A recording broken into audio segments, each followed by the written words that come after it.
truly a momentous day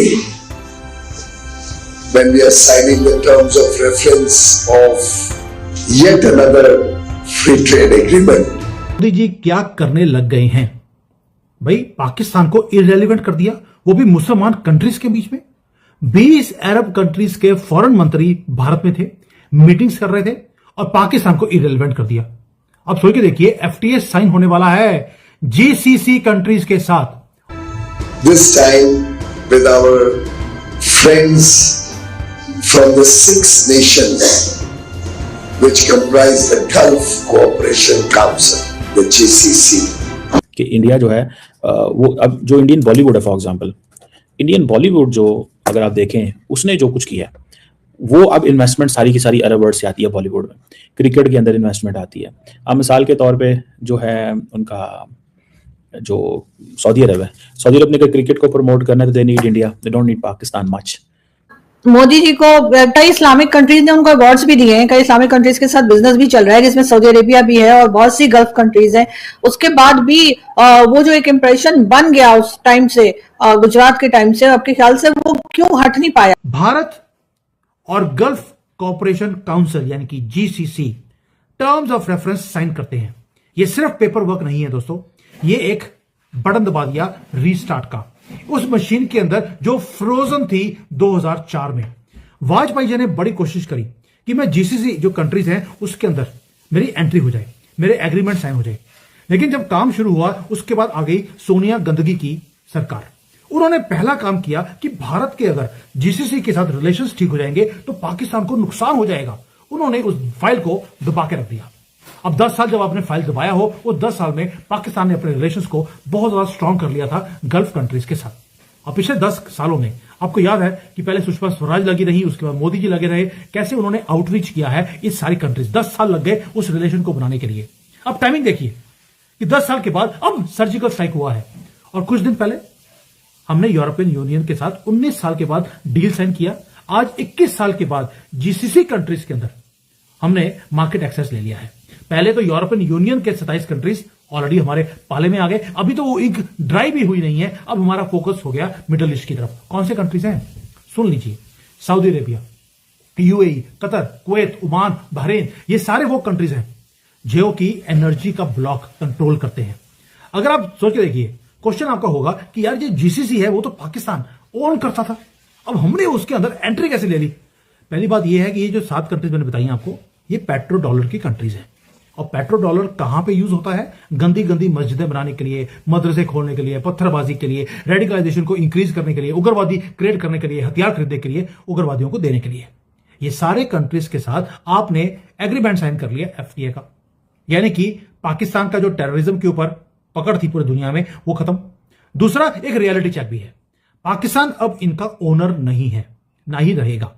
ये बस अब आउटस्टैंडिंग आर्मी इनके लिए, ये जो जीसीसी कंट्रीज हैं उनके लिए बस उनके पैलेसेस के बाहर आउटस्टैंडिंग खड़ी रहेगी, बस सिक्योरिटी गार्ड का काम करेंगे। हम जाएंगे अंदर मीटिंग करने के लिए, ये सलूट मार रहे होंगे पैंटें उतार कर। 40 साल तक डील बड़ा सिंपल था जीसीसी का और पाकिस्तान का। पाकिस्तान को भीख चाहिए, ये अपने आर्मी के लोगों को भेजते थे उस जीसीसी कंट्रीज के अंदर और वो इनको पैसे देते थे उसके बदले में।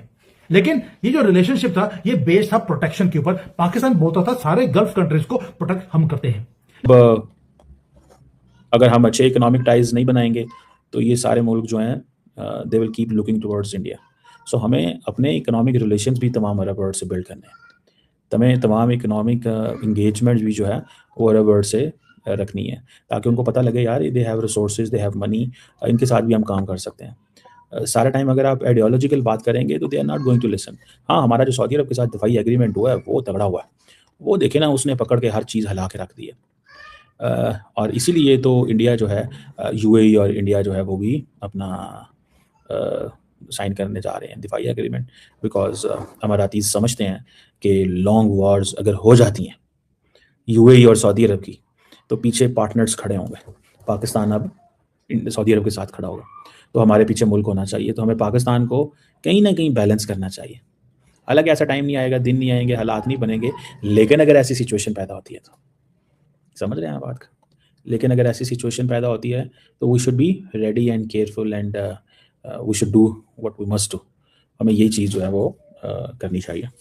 अब वक़्त ही बता सकता है कि क्या जो है ना वो होगा इस हवाले से, लेकिन ज़्यादा से ज़्यादा बिज़नेस करने की ज़रूरत है। अब हमारी मज़े की बात बताऊँ, आपको पता है कि ये पाकिस्तान में एक कैरेक्टर है मलिक रियाज़। कहा जाता है कि वो कैरेक्टर मलिक रियाज़ जब यूएई गया तो ही टूक अवे सम $5-6 अरब। हमारा बहुत सारा पैसा दूसरे मुल्कों में इलीगल चला जाता है, लीगल नहीं शो होता।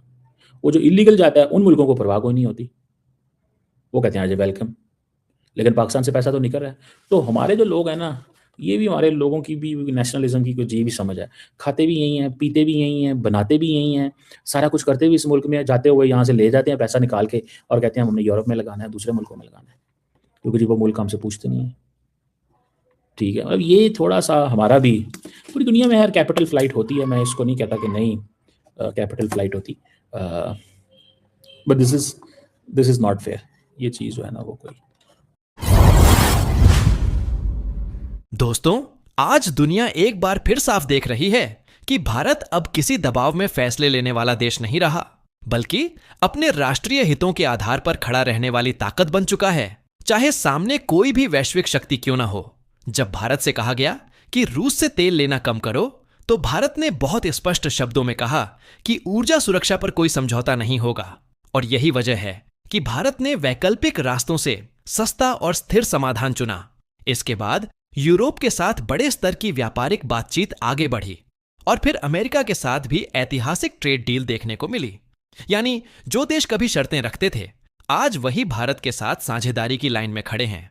अब स्थिति यह है कि खाड़ी क्षेत्र के 6 बड़े देश भारत के साथ मुक्त व्यापार समझौते की दिशा में आगे बढ़ रहे हैं। यह संकेत है कि भारत को अब केवल एक बाजार नहीं, बल्कि एक भरोसेमंद रणनीतिक भागीदार के रूप में देखा जा रहा है। हाल ही में हुए अंतर्राष्ट्रीय सम्मेलनों और राजनयिक दौरों ने यह साफ कर दिया है कि भारत की संतुलित विदेश नीति सभी क्षेत्रों को जोड़ रही है, लेकिन कुछ पड़ोसी देशों को यह बदलाव असहज लग रहा है और वहां की राजनीति में इसे लेकर भ्रम और नाराजगी फैलाई जा रही है। धार्मिक या सांस्कृतिक चश्मे से वैश्विक रिश्तों को देखना आज की दुनिया में व्यावहारिक नहीं रह गया है, क्योंकि आधुनिक राष्ट्रहित, अर्थव्यवस्था और स्थिरता के आधार पर फैसले लेते हैं। भारत ने यही मॉडल अपनाया है और यही उसकी बढ़ती स्वीकार्यता की असली वजह है। अब सवाल यह नहीं है कि भारत किसके साथ खड़ा है, बल्कि सवाल यह है कि दुनिया भारत के साथ क्यों खड़ी होना चाहती है।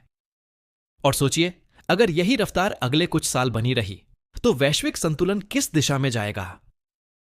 अगर आपको लगता है कि भारत का यह आत्मविश्वास भविष्य की तस्वीर बदल सकता है, तो वीडियो को लाइक कीजिए, अपनी राय कमेंट में लिखिए, दोस्तों के साथ शेयर कीजिए और ऐसे ही विश्लेषण के लिए चैनल को सब्सक्राइब करना मत भूलिए।